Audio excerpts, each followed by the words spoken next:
Okay. Okay, give me the Yes. Okay, hello everyone. So we're very happy to have Clay Cordova to give a Zoom talk here. So please, Clay. Okay, thanks very much, and I'm very sorry to be the unique bozo who's not here in person. I'll try to do better next time. So my talk is about particle-soliton degeneracies from non-invertible symmetry. And before I launch, let me just quickly give a shout out to my two junior collaborators on this work, my students, Nick Holfester and Diego Garcia Sepulveda. Diego is applying for postdocs this year, so please keep your eye out for him. Okay, so let's start with a little bit of motivation, how I think about this problem. Particles and solitons. So in this talk, throughout this talk, we will be focused on quantum field theory in 1+1 dimensions. Not because I think these methods are limited to that, but everything will be sort of at our fingertips here. So let's start with a scalar field theory in your mind, and let's imagine we have some potential. So here's a potential, V of phi, and this potential has two minima, which will lead us to two ground states. I'll call them omega 1 and omega 2. And we can talk about two kinds of massive excitations here, non-zero energy excitations. One are particle excitations. These are little fluctuations of the field above each vacuum individually. And then the second kind that we can talk about are solitons. The solitons interpolate between the vacua. So here's like a scalar field profile that you might have read about before. So at one side, at say x is minus infinity, it's in one state. At x is plus infinity, it's in a different state. So that's a soliton. And one small comment is that the minimum energy soliton is always stable. It cannot deform to particle excitation. So we always know there's going to be somebody like this in our Hilbert space. So that's the story without any symmetry. Let's start to enrich the discussion with symmetry. And, you know, usually I should say that when we start thinking about symmetry in quantum field theory textbooks, we usually think about how it acts on particle states, the idea of multiplets. And so what I'm trying to do in this talk is to bring that motivation to bear and confront it with non-invertible symmetry. So ordinary symmetry organizes energy eigenstates into multiplets. And when we have these different ground states, we decompose the Hilbert space into sectors. The sectors are labeled by the boundary condition. So here's the Hilbert space. And in this problem, I had two ground states. That gives me four sectors of the Hilbert space. So the sectors of the Hilbert space are labeled by pairs of boundary conditions. So in Hij, the field is in ground state omega I at x is minus infinity, and in omega j at x equals plus infinity. And physically, we can distinguish two kinds of situations if we have a symmetry. One is that our symmetry is not spontaneously broken. So if it is not spontaneously broken, then it keeps the vacuum labels fixed. So it acts in a single sector of these kind of decompositions. And the second thing we could talk about is when we have a discrete symmetry that is spontaneously broken, and then it acts on the vacua and permutes the sectors. So it changes the labels here, changes what's going on at infinity. And one first thing you should note is that if you have a standard ordinary invertible symmetry, then this will always map particles to particles and solitons to solitons. It will always act the same at plus and minus infinity. That's what I'm asserting there. So it can never mix particles and solitons. Now, what is our main question and what is a kind of highlight of our results? So let's suppose our QFT, which we're thinking of as a real RG flow here. So we're going to have some massive sector that we want to study. Let's suppose it has a non-invertible global symmetry. I'll call this symmetry A. And our question is, what is the implication on the massive spectrum? And really, we want to know what are the multiplets. Okay, so our results, well, I'm going to describe the mathematical setup to attack this question. And I'm going to show that if you have some interesting non-invertible symmetry, you can obtain novel degeneracies, things that could never happen with ordinary global symmetries, with invertible global symmetries. For instance, you can have particles and solitons in the same multiplet. And so you would find degenerate masses of particles and solitons. So that's where I'm heading. Clay, S duality is ordinary symmetry or not? Let's try. Let's see for us. Sorry. Clay, hi, it's Adi. I'm asking whether you consider S duality as an ordinary symmetry or not. Great. Yeah. Usually, S duality is actually a non-invertible symmetry. That's one of the results of the last few years, that self-duality is typically non-invertible. And indeed, this is like a 1+1D version of that. That's why I said that these examples are not limited to 1+1D. So this kind of equation might strike you as familiar from that context. And that actually does fit in this discussion. Thanks. Hi, Clay, this is Nati. Hi, Nadi. Are you in finite volume or infinite volume? I will soon be in infinite volume. You will see. But what is it now? I will be in infinite volume. That's actually, so when I said describe the mathematical setup to attack this question, you're kind of stealing the thunder. Then how does this? Then if you're in infinite volume and the symmetry is broken, how does the symmetry charge act? Well, I'll have to show you how to deal with that. Be patient for a few minutes and let me try to address your question. But that's kind of the main thing to try to figure out is how to deal with the infinite volume symmetry operators. Okay, I'm waiting. Okay, so I better get going so that I can get to all this. So let's do a little warm up. Let's just remind ourselves what symmetry, non-invertible symmetry, can teach us about the deep IR. So we have an RG flow with particles, so we're going to talk about the deep IR, and then we're going to try and work up to the massive spectrum.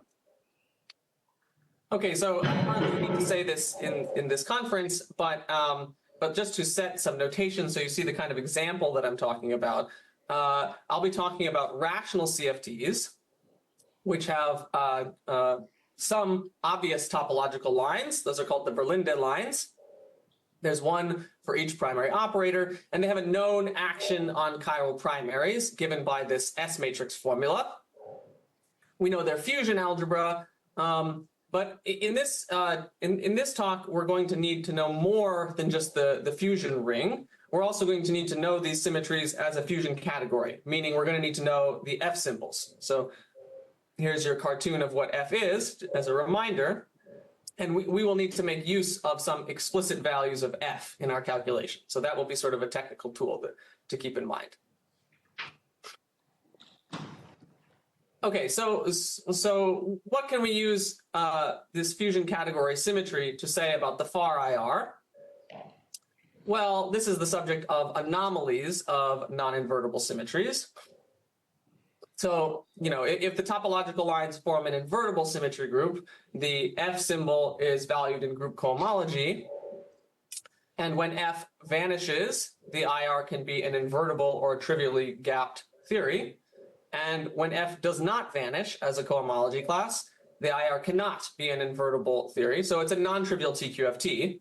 And I'd like to remind you that in 1+1D, which is our setting here, a non-trivial TQFT necessarily has many vacua, has multiple vacua. So it has multiple topological local operators.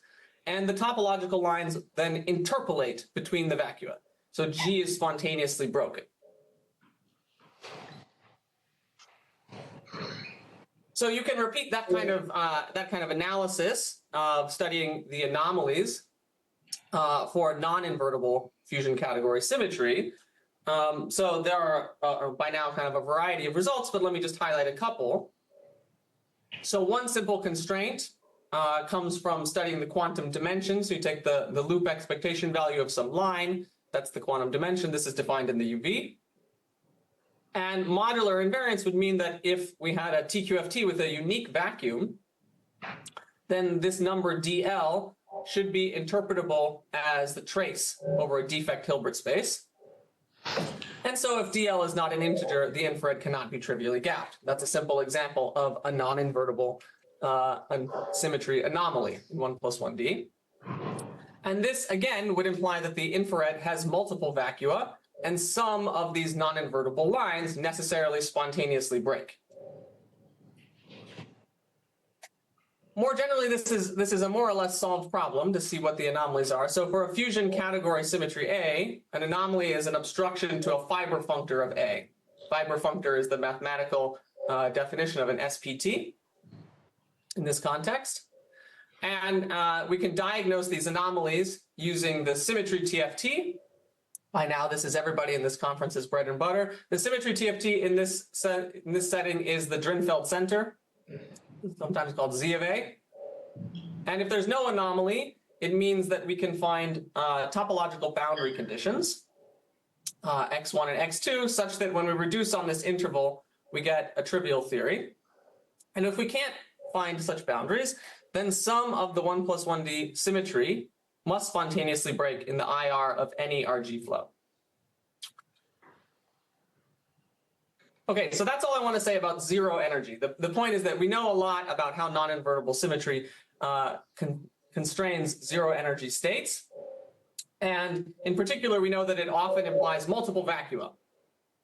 Okay, so let's go beyond zero energy now. So we're going to have an RG flow from a gapless UV to a gapped phase, and which will be therefore an IR TQFT. And our goal is to characterize the non-zero energy excitations.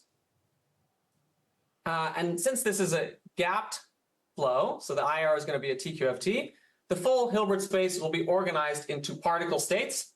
I don't mean particle as in particle versus soliton. I mean one particle states and two particle states, etc. And getting towards Nadi's question, let's remind ourselves that a particle is an irreducible representation of the Poincare group. That's what we mean by particle. And it includes translations. So to investigate particles, we need to deal with quantum field theory where space is R, non-compact. So we're going to have to deal with this situation. Okay, so if you want to find the finite energy states on a non-compact space, we need to be careful about the boundary conditions of our theory. So what are the boundary conditions? Well, in order to have a finite energy state, at large distance, the theory has to go into a vacuum state. And in general, a QFT has a special basis of vacua, I'll call them omega m, which satisfy cluster decomposition.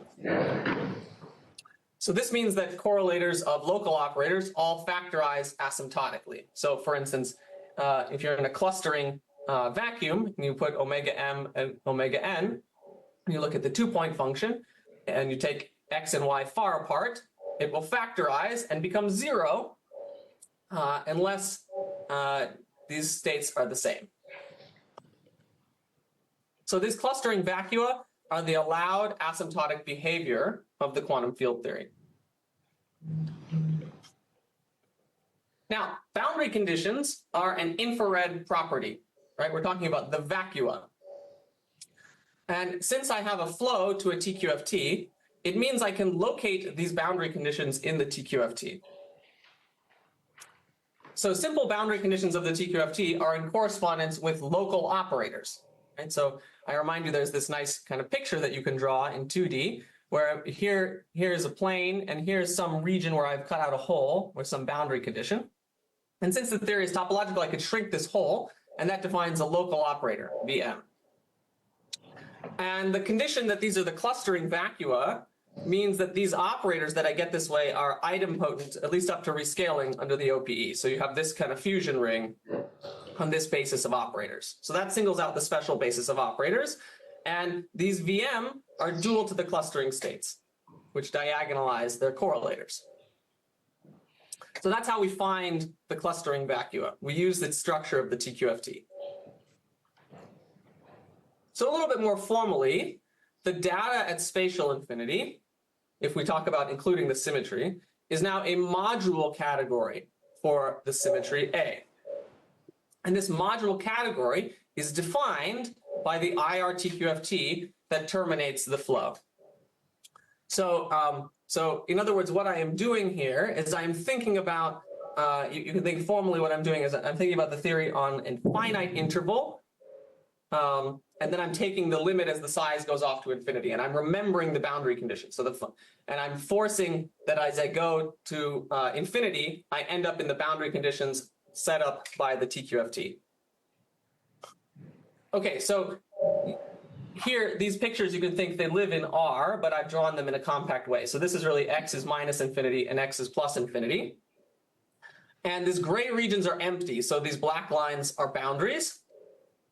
And Hilbert space sectors are labeled, therefore, by pairs of boundary conditions in this module. So this is a picture of what the Hilbert space sector HMN looks like. And now we come to the question of how do the symmetries act here? Well, we're going to draw diagrams like this. So here's a symmetry operator A. We look at how it goes all the way out to infinity. We take into account the fact that it can change the boundary conditions. So M here can go to N, and R can go to S. So it can permute our sector. And this is then the fusion category symmetry acting in these Hilbert space sectors. So of course, if the bulk line A changes the boundary conditions, that is if there are parts of these maps where M is not N and R is not S, then we're talking about a spontaneously broken symmetry. So this is how we defined tracking how these operators act in infinite volume. Okay, so how do we get degeneracies from this? Well, we can look at the Hamiltonian HMN on each Hilbert space sector, curly HMN. And these are mapped to each other by these this kind of equivariant condition. So these operators, LMNRS-A, so A is a bulk line, and MNRS tell us how the boundary conditions change. And we have this is the thing that replaces the usual commutation condition for symmetries when we allow the, so usually we think that the symmetries commute with the Hamiltonian, but here when we allow the symmetries to permute the vacua, this is the right condition that replaces that. Okay, so now what do we do? Well, now we're kind of in business. So if we imagine we have some state psi in HMN, and let's imagine it has some energy E, in general non-zero, and also this LMNRS of A map on psi is non-zero, then when I act on psi, I get, with this map, I get a state in HRS, which necessarily has the same energy because of this commutational relation with the Hamiltonian. So in this case, we would say that these states, psi and its image under L and whatever else we can get by acting with other elements of A, form a multiplet of the non-invertible symmetry. Now, what's a subtlety here that I'd like to highlight relative to the case of invertible symmetries? A subtlety is that since this A is a general fusion category symmetry, these L's need not be invertible maps. Sometimes they have kernels, sometimes they have co-kernels. You have to figure it out. It depends on the TQFT and the module in general. And so what you do to figure out, kind of what you technically do to figure out these modules is you use the bulk boundary F symbols. You start looking at compositions of these diagrams here, and you try to do rearrangements. That involves bulk boundary F symbols. And you can use your knowledge of the bulk symmetry to constrain when these maps can have a kernel or a co-kernel, and then work out what the general multiplets are. So that's the procedure. Okay, so I would now like to show you how that works in at least one non-trivial example. So we're sitting in rational CFTs. This is our kind of warm-up example. And I'm going to do the tricritical Ising model CFT. So if you don't remember what tricritical Ising model is, it's the one with central charge 7/10. It has 6 primaries, which I have labeled here in this table. These are their left moving, their holomorphic conformal weights. And we have correspondingly 6 Verlinde lines. Okay, so what do you need to know about the Verlinde lines here? Well, one thing you need to know is that there's a Fibonacci fusion subcategory here. So there's a line W, and W times W is 1 plus W. So we have that interesting symmetry that we could consider. And then we have another subcategory here, which is the Z2 Tambara Yamagami symmetry. So the one that everybody loves to talk about. So these are 2 possible. Was there a question? No. These are 2 possible subcategory symmetries. Now, of course, this is the full symmetry at the UV. And I want to initiate an RG flow out of this and then try to look at the massive excitations. So some of this symmetry will necessarily be broken, depending on what relevant operator I add to the Lagrangian. Okay, so what is the condition we need to check? So a line L, so I add this operator O to the Lagrangian, and a line L is preserved if it stays topological. Then what that means is that L times O is the dimension of L times O. And this is something you could check using the S matrix, because the S matrix is known. So in kind of a standard labeling scheme for the primary operators, O21 preserves the Fibonacci fusion category symmetry, and O13 preserves the Tambara Yamagami fusion category symmetry. So these are 2 interesting flows we could consider where we have non-invertible symmetry. And we can ask what we can say just using the non-invertible symmetry and the kind of technology that I built up for you in the first part of the talk. Okay, so let me do O21. This results in a gap theory with 2 vacua. And you see this picture of the potential that looks very similar to the first couple slides. And indeed, you can try to visualize what should happen with O21 by thinking about it in a Landau-Ginzburg realization. So if you try to think about it from a UV that would be a Landau-Ginzburg theory, we're talking about a sextic potential because we're trying to get to the tricritical Ising model, but it's not a monomial, right? It's not a monomial because we've deformed, we've initiated a relevant flow from the CFT. So it's a sextic potential with 2 exactly degenerate minima, but interestingly, no Z2 symmetry, right? The preserved symmetry is the Fibonacci, which doesn't have a Z2 invertible symmetry. So this potential doesn't have any symmetry about the origin, even though it's got these 2 ground states. And I will suggestively label these ground states as omega 1 and omega W. Okay, so the IR of this flow has 2 local operators and Fibonacci symmetry. And if you wanted to think about it in terms of this module category language, this is a regular module category for the Fibonacci symmetry, meaning that we can think of the boundary conditions as also being labeled by elements of the fusion category symmetry, which is what I have done here. Okay, now we start to look at what bulk boundary conditions are allowed. So we've extracted from the flow, by knowing the infrared, we've extracted what the possible what the module is, and now we can look at these junctions. So okay, the ones with the identity are rather trivial. The ones that are non-trivial are the one with W. So here you see, here's a bulk line. It can go out to infinity, and it can change it can map the W sector to the W sector, or it can map the W sector to 1. So that's already something non-trivial. It's not just giving us 1 channel. It's got 2 channels there. We got to keep track of these channels. And now there are therefore 2 interesting maps between sectors of Hilbert space. There's this one. So W goes out to infinity, and it's mapping us from H1W, that's the boundary conditions out here, to HWW. And we can also consider this one, which is a map the other way, from HWW to H1W.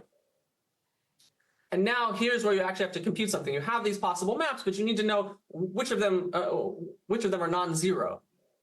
And you can use the F symbols to show that this one is always injective. So this map here is always injective. And this one here is always surjective. Now, despite that, you can also see kind of clearly that these maps are not isomorphisms.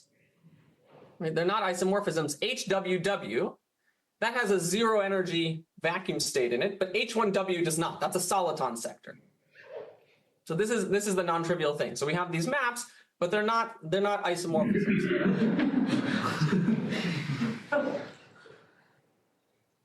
Okay. So now let's try to use this logic to look at the multiplets that we find. So let's consider a minimum energy state, S, in H1W. This is a soliton. This is the minimum energy soliton. It interpolates between the two vacua of our theory. Okay, already without doing much, we know that it has a friend, which is a CPT conjugate anti-soliton state. We'll call it ket S star. So if this one started its life at x equals plus infinity in one vacuum and the other, then the anti-soliton has the opposite labels. It's in the opposite sector of Hilbert space. And the Fibonacci symmetry maps these onto the same non-zero state, which I'll call ket P in HWW. So a little more formally, if I look at these maps, I have these formulas. So I act on this soliton. This is the Fibonacci fusion category symmetry operator in this sector.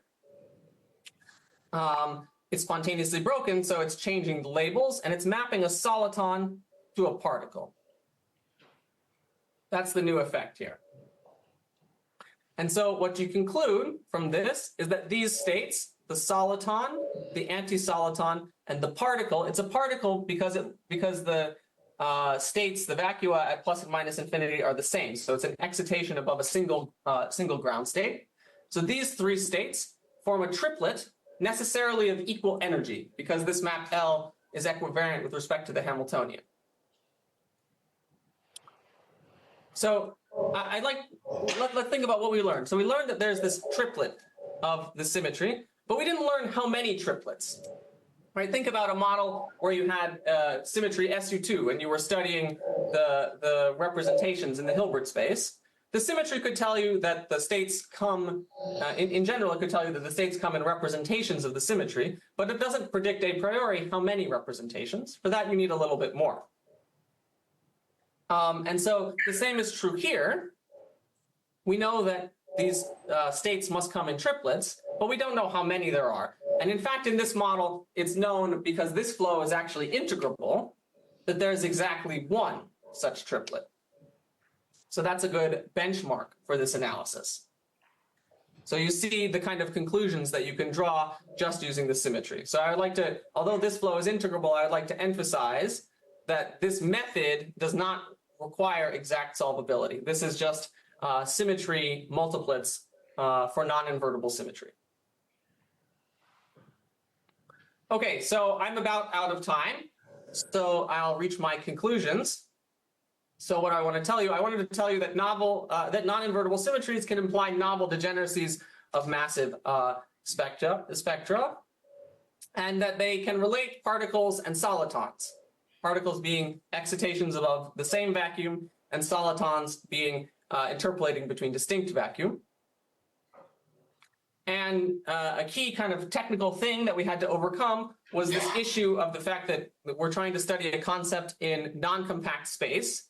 And so we have to track the boundary conditions, and we have to pay careful attention to how the symmetry operators act on the boundary conditions. And I'll give you sort of a teaser for some upcoming work, things that will appear soon. So one is I sort of sketched the general mathematical theory here, but there's a lot more to say. So I'd like, you might legitimately say, what kind of representation are you really studying? What's the general setup here? And we can answer that question. And the second application that is upcoming is applications to spectra in non-integrable theories. Now that we've benchmarked in integrable theories to see that the method is working, we'd like to learn some new degeneracies in theories that are exactly solvable. And that's really the power of symmetry. Okay, so I will stop here. Thank you.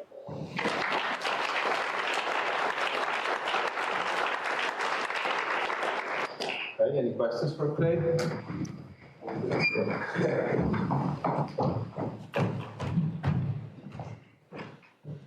So I'm just making a guess into your general mathematical theory, and I had a question. So it looks like, so your boundary conditions are these module categories, and it looks to me like what you're doing is you're pairing them up by taking like a Deligne tensor product over A or something. My question is it, so how should I interpret that the category you're getting out of that? Is it like the category of solitons that you're getting out, or what is that thing physically? Your question is sort of what's the nature of the answer to this question? Is that? Well, yeah, I took a guess at it, and I was hoping you could interpret my guess physically or tell me that I'm wrong. Well, I mean, what I'm really doing is some analog. I mean, it's kind of similar to the tube algebra. The tube algebra would be like the closed sector representation theory. I'm doing something that you might call like the strip algebra. It's an algebra that can be defined given a fusion category and a module. And I look at these kind of compositions of ladder diagrams that I sketched out. I don't know if it's super well studied in math, but it is a defined concept. I see, yeah. I think that's equivalent if you look in Dave Penny's notes. Ladder categories are the same. Yeah. Thanks.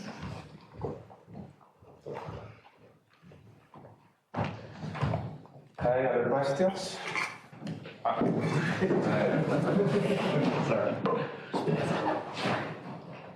Hi, Clay. This is Yifan.